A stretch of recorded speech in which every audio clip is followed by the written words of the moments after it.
Hi everyone, I'm Itai, Marketing Director at Loud Echo, and today we have with us Roberto, Senior Field Marketing at Guesty. Roberto has spent more than a decade leading marketing teams across B2B, SaaS, hospitality, and global brands. Today, we're talking about why, despite all the advances in AI and automation, the best marketing still feels deeply human. Thanks for coming, Roberto, all the way from Portugal. My first question to you is this. Marketing has never had more tools. Has it actually become harder to connect with people? First of all, thank you for inviting me. To answer your question, there are so many more tools today than a year ago, but still, the most important asset is attention. So technically, we can have all the content being spread out, and still, you gotta have a meaningful content, something that resonates, something that has an impact on the person on the other side to make it count. So technology can optimize, make it quicker, make it faster, adapt to the medium, adapt the specifications, the size, tall, wide, the copy. But again, what is all that if before this process there wasn't a clear thinking about how will we get the attention of the people that we want? So it's a mix. You got to have the brains before technology, and that's the perfect combination. So together at Guesty, we did a lot of things, and you've been involved apart from field marketing. So you've kind of seen it all. You've seen all the channels, all the things that Guesty used to do, from ABM, using Influ2, field marketing, paid, everything. Which one do you think is the channel that helps form the strongest relationships, and why? Well, first of all, as marketeers, we know that there ain't a perfect channel. But if I could pick one nowadays, I'd say the all in-person experiences are the most valuable, because now we watch someone on the screen, and we don't even know if that person is real or not. So we are seeing through our experiences inside the conferences that we sponsor, the conference that we build up, that those are the moments where you will have that minute to have a coffee with a representative, and it will be worth millions. Not that event alone, that's why I said it. Event alone is just the outcome. Everything that was built before culminates into that moment. But before, you gotta have the person that reaches out to us, consumed papers, website, ads, but then it has all the questions. It has all the right moment to approach a sales representative in a conference and take the most out of it. And that's when I think that's most fruitful, because then it's not just the promise from an ad or a catchy headline. It's more than that. It's the human connection that we sometimes feel that's missing in all the journey, right? Yeah, it's funny that you mentioned coffee. Coffee has become such a product. People now just go to the shop, pay for the coffee. It's just a thing to consume. And what I remember, what we used to do at Guesty, they had this fantastic coffee machine at the top floor. And it specifically, instead of buying a coffee downstairs, we would get all the team, we will make coffees, and we would spend 15 minutes.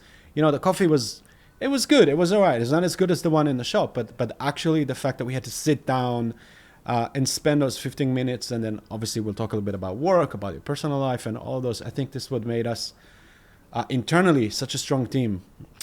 Those little coffee moments. I mean, it was a part of it. The bond.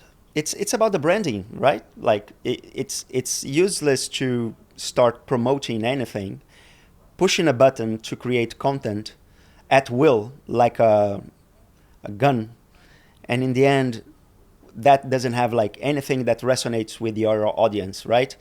I think it was Seth Godin that said, like, everyone is not your audience. It's exactly like this. So the brainstorming, humans behind it, to have those creative insights, that's the most crucial part of the process, because then we can understand, even through even the flaws, the vulnerability of the twists, the humor, things that AI cannot do. And that's the thing that I believe that makes the most impactful strategy.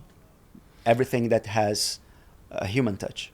It's funny that you mentioned just the push of a button, because today you can take anybody from the street, and from push of the button with ChatGPT or whatever, they can generate content, they can generate a marketing campaign. So what would make a difference between making just average, more marketing content and something that's actually impactful? Well, in my humble opinion, content creation it's not a matter, it doesn't have the aspect of how will I convince my audience to do something.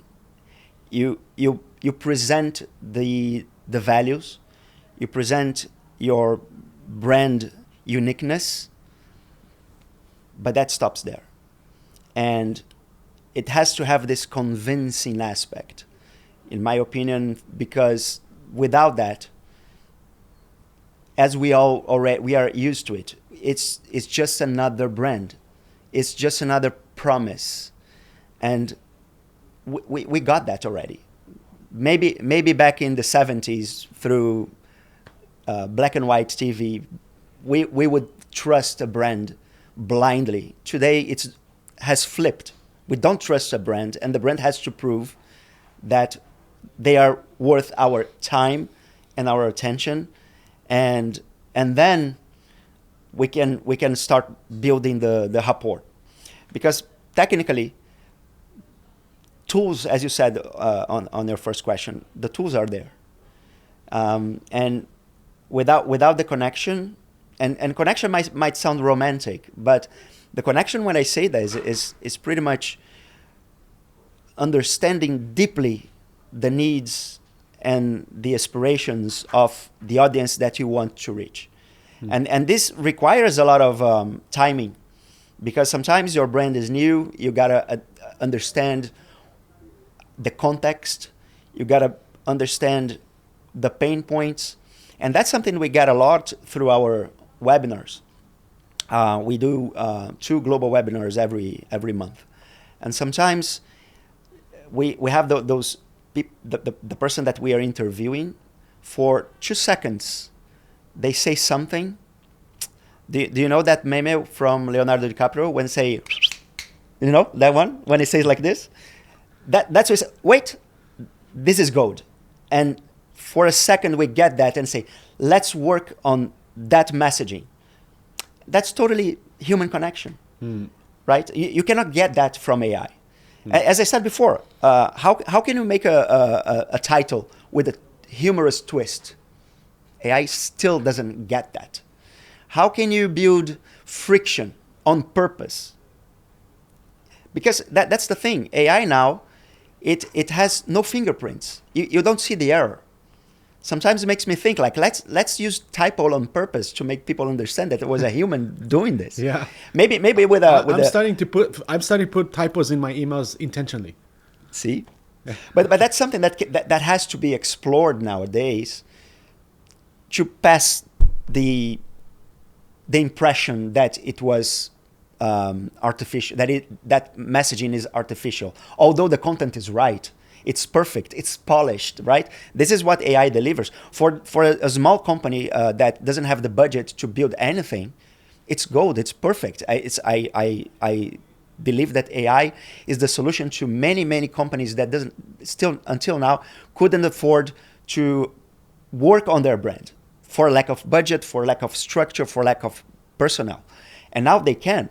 But still, for the ones who want to make a difference, and the big brands who have competitors that also have like big budgets, you got to work hard on that specific thing, the human touch, the the occasional friction and that kind of, do you know, there is a Japanese concept, Zen Buddhist, called wabi-sabi, not the food.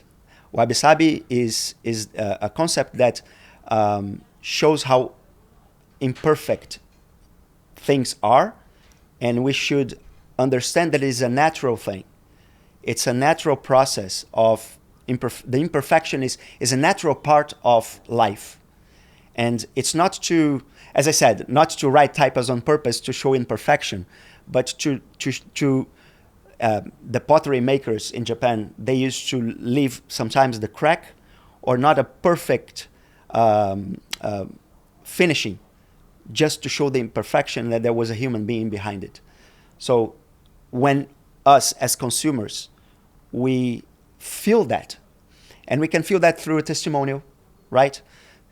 We were filming testimonials for people attending Guesty, and they were like with a normal cell phone. So Guesty is the big conference for Guesty, right? Exactly. Sorry. Yeah. We are holding a very interesting conference in Madrid. 700 people, so big things. And we were in another conference. We were asking people to say, "Hey, you're attending." The video wasn't perfect. There was no rehearsal, and yet that's the most genuine thing that you can get, because you see that the lighting is not okay, and maybe the setting, maybe there is noise behind it. But that's what, for us consumers, we see that's real. That's not fake. And this is something that most of the times we miss nowadays. Let's talk a little bit for a second about the human connection in the context of conferences and field events. Can you maybe tell us one thing that you think that companies are not doing enough? They should be doing more? Well, now we can escalate anything, right? But I mean, there was an impression like this events field, I don't know, maybe 4 years ago, they were saying that it's not as relevant, that it's less relevant. Has it become the opposite now? Is it extra relevant for the B2B industries? And what is that thing that companies are not doing well enough or should be improving on? that goes back to the coffee moments, right? I think in general, you get a one-on-one. You look people in the eye. You ask the burning questions.